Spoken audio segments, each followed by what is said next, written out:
তাহলে কি যুদ্ধ শুরু হয়ে গেল? ইন্ডিয়া আর পাকিস্তানের যুদ্ধ কিন্তু শুরু হয়ে গেছে। হ্যাঁ গাইস, সবাই একটু বেশি বেশি করে শেয়ার করে দিবেন আর লাইক কমেন্ট করে আপনার মন্তব্য জানিয়ে যাবেন। গভীর রাতে গতকাল সরাসরি কিন্তু 3-4 জায়গায় ইন্ডিয়া আক্রমণ করেছে। তো বাংলাদেশের এখন করণীয় কি?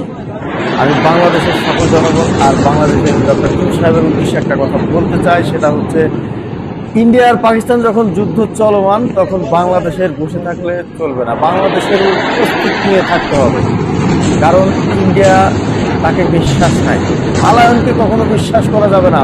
মনে মনে রাখতে হবে, আমরা বাংলাদেশের সবচেয়ে বড় কথা হচ্ছে আমরা মুসলিম, আর কোনো মুসলিম চুপ করে থাকতে পারে না। আমরা হয়তো প্রথমে আক্রমণ করব না, আক্রমণ করলে আমরাও ছাড় দিব না।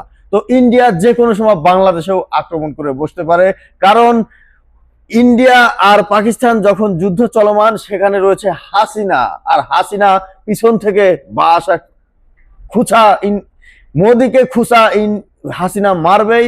আর যখন মারবে তখন একটা মিসাইল ঘুরে বলবে বাংলাদেশে ফেলাও, বাংলাদেশে হাঙ্গামা সৃষ্টি করে দাও, তারপরে বাংলাদেশে হাসিনার আগমন ঘটবে। এই হচ্ছে এরকম হবে পরিকল্পনা, প্ল্যান।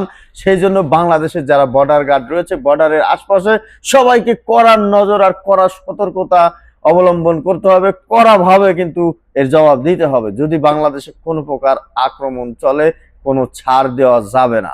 যেহেতু আমরা মুসলিম, এক মুসলিম আর এক মুসলিমের ভাই ভাই। মনে রাখবেন, মালায়নকে কখনো কোনো রকম ছাড় দেওয়া যাবে না।